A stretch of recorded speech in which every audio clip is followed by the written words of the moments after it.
Welcome to this episode of Kyber Clips. I'm Mike Giuffrida, President of Kyber Security, joined by Bob Thomas, CIO, CISO for Kyber and our clients. Hello, Bob. Hello there, Mike. How are you? I'm doing well. Thank you for asking. On today's episode, we're going to spend a little time talking about the new FTC Safeguards Rule.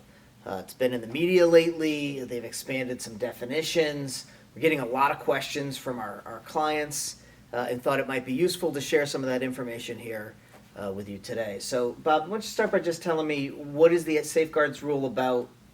What's the hubbub? So I think the hubbub is all about what's the next evolution of protecting personally identifiable information, who has it, and dictating exactly how you should be protecting it. Personally identifiable information, name, address, city, state, zip, phone number, email address. You start getting into squirrely stuff like driver's license numbers and social security numbers and even insurance identifiers. And then take it a step further into banking information and maybe employment history. Those things are accessible by people that lend money on a regular basis, have access to information about your finances. We've talked about this a little bit about car dealers because they finance personal financial, non-traditional banking operations that loan money. Check cashing organizations, mortgage lenders. Take it a step further, accountants are actually covered under this guideline because they have access to all of this same personal financial information. And the FTC, the Federal Trade Commission, wants to make sure it's properly protected to keep breaches at bay and keep the data from wandering around out in the wild. So non-banking financial institutions who didn't even necessarily know they were financial institutions until these definitions got expanded. Yeah, I think, you look at the car dealer thing. Yeah, they do financing of cars every single day, but do they really think of themselves as a financing institution? Probably not. And they are, if you look at the rule, they're really not a financing institution, but they're a data collector. They're the conduit to handing you the car, but somehow they need to get money in order to pay for that car. And you need to provide them information while you're buying that car. So this is a way to get them back for making me sit in that finance office for 14 hours to get the car to beat you down.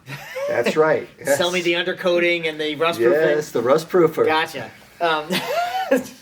I love car dealers. So what's the timeline for all this? Has this been in place? Is this coming up soon? What's the deal? So interestingly enough, this is coming, and everybody says, oh yeah, sure, it's coming soon. It's coming next week. This is 8 days out from today. So you're talking about June 7th, 2023, it goes into effect. You can probably go back and read a lot about this. December 22nd or December 31st of 2022 were two dates that were talked about. Those went by the wayside, and they needed to make changes because I'm not so sure people liked exactly how the rules were constructed and how they would be audited, it's not the right term, enforced. They had to figure out fines, they had to figure out penalties. All of that stuff got figured out in the last 6 months, and it's going into effect next week. So since we're not streaming live, it could have been last week. We're really putting some pressure on our production company here to see how quickly we can get this episode live because it is somewhat timely. Yeah. They're great, though, so we'll give them a plug later. Talk to me about the fines. So the fines are, they're dependent on exactly what's happened, of course. So if information has been released into the wild, the fines are more dramatic. Top end is $100,000 per violation. That is the top number. But if you've not protected the data properly, you are putting people's information at risk, there's an $11,000 per day fine that goes into effect until you remedy the problem. Oh. And, so the numbers are real, regardless if you've, quote unquote, handed information, given information away unintentionally, of course, or if you've just not put the right protections and securities in place. So this is no breach necessary here. Not necessarily. So they're going to come knocking on the door and just start checking. Hey, are you protecting things? How are they going to find out? I don't think they're going to do random checks based on what I read. They're going to get tips from whistleblowers. They're probably going to get tips from the public. And I say probably because they're incenting people to do this. 10% to 30% of the fine are going to be rebated back to the whistleblower. So hold on. And it's already happened. They get hit with a $100,000 fine, and because I called in, I get 30 grand. That's right. I'm in the wrong business. Yeah, you're going to have to check. I'm gonna go buy a lot of cars. Yeah, buy a lot of cars, visit a lot of dealerships. But that's the way they're going to get information. There's people concerned that competitors are going to start turning people in because they've seen bad practice around security and information protection. Wow.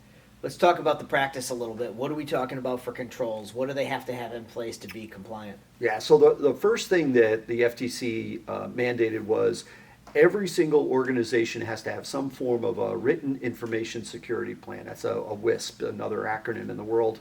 And that WISP will dictate how you are consuming the information. How are you getting it? How are you storing it? And then most importantly, how are you protecting it and controlling access to it? And as part of this, you have to do a risk assessment. When you do a risk assessment, you'll figure out what data is at risk, how much of that risk you're absorbing. Do you have cyber insurance to cover you as a safety net, as a backstop? What controls are in place today? Do I have antivirus, endpoint protection? Is it up to date? Do I have a valid license so it stays up to date? Do I have a backup of my information if the data gets lost? How do I recover from that? Do I have monitoring in place for my email to make sure that there isn't a mass download of email because somebody hacked into my Microsoft 365 or Google Suite stuff? All of the things that are, I'll say, typical protections in today's world, the FTC wants to make sure that you're putting them in place and that you're keeping up and staying up to date with them. It sounds like a lot of the things we talk about every day that are in the NIST cybersecurity framework. That is, I think, really the baseline of how this was created. You know, that cybersecurity framework that you can come in alignment with, that you can follow, you know, the rules of identifying and protecting and recovering and all the things that make up a good quality system and a protected system, I think is what they're after. So, how do I know if it applies to me? You know, anybody who takes any information ever, if they're like, is there a list? So there is absolutely a list. I mean, you know, we have the list at our disposal. You contact us, we can give you the list and tell you exactly who's covered by it. If you go to the FTC Safeguards Rule in a Google search, it will take you right to the FTC guidelines page, and they've got items 1 through 10 of businesses that are applicable to this rule.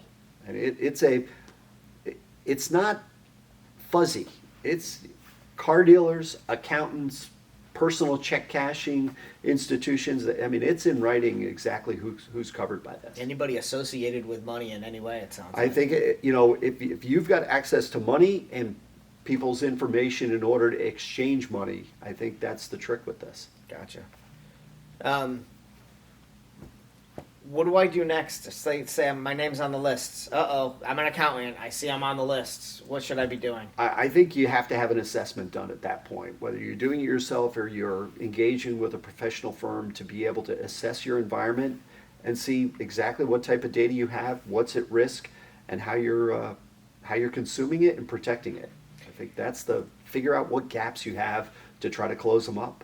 By the time we publish this episode, how about we come up with a checklist?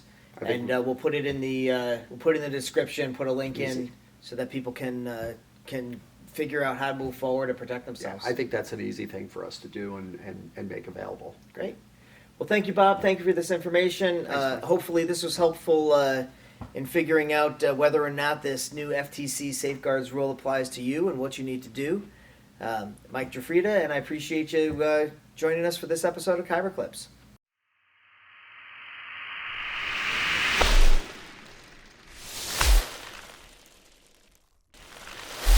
Hey folks, thanks for joining us for another episode of Kyber Clips. Hope you enjoyed the information that you got today. If you liked what you heard, please subscribe to our YouTube channel, hit the like button, or comment below. You can always reach out to us at sales@kybersecure.com. Have a great day.